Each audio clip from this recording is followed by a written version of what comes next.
जिनको बड़ा किरदार माना गया मध्य प्रदेश की सियासत में कि उन्होंने पूरा तख्ता ही पलट दिया। उनका नाम है ज्योतिरादित्य सिंधिया। और जब से वो बीजेपी में गए तो ये कहा गया कि सिंधिया जी बीजेपी में आ गए, केंद्रीय मंत्री बन गए, लेकिन वो मुख्यमंत्री नहीं बन पाए। ये लगातार कहा जाता है। क्या भविष्य में कभी ज्योतिरादित्य सिंधिया मध्य प्रदेश के मुख्यमंत्री बन सकते हैं या वो भी केंद्र में रहेंगे? ज्योतिरादित्य सिंधिया के लिए भी मैंने कहा था कि ये बीजेपी में शामिल होने वाले हैं, जब वो शामिल नहीं हुए थे। इसलिए मैंने आपसे पूछा आपकी भविष्य। हाँ, और सच हुई थी।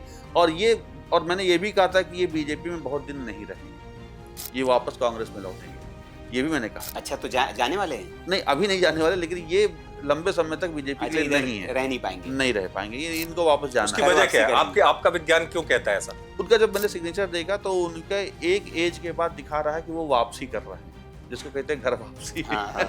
तो उनका सिग्नेचर वापसी है, वो टर्न हो रहे हैं। अब उनका व्यक्तिगत राजनीतिक कोई भी कारण हो सकता है, लेकिन सिग्नेचर में दिखाई दे रहा वापसी। तो वो जो परिणाम है वो मैं देख पा रहा हूँ। आने वाले वक्त में हम देखेंगे कि ज्योतिरादित्य सिंधिया बीजेपी को टाटा बाय बाय करके वापस कांग्रेस में, तो मतलब कांग्रेस ही जाएंगे या और किसी दल में जा सकते? नहीं, कांग्रेस में ही अच्छा, जाएंगे। वापसी। अच्छा, हाँ, वो कोई अपनी नई पार्टी नहीं बना रहे। हाँ, नहीं, ज्योतिरादित्य सिंधिया का जब मैंने सिग्नेचर देखा, अभी तो हमारे पास नहीं है, लेकिन आप जरूर दिखाइएगा दर्शकों को। जरूर। ज्योतिरादित्य सिंधिया का सिग्नेचर बड़ा प्रभावशीलता, नेतृत्वशीलता वाला सिग्नेचर है, बहुत अच्छा सिग्नेचर है। आप उनका सिग्नेचर जब देखें तो बहुत लंबाई में बहुत बड़ा सिग्नेचर ज्योतिरादित्य सिंधिया का है।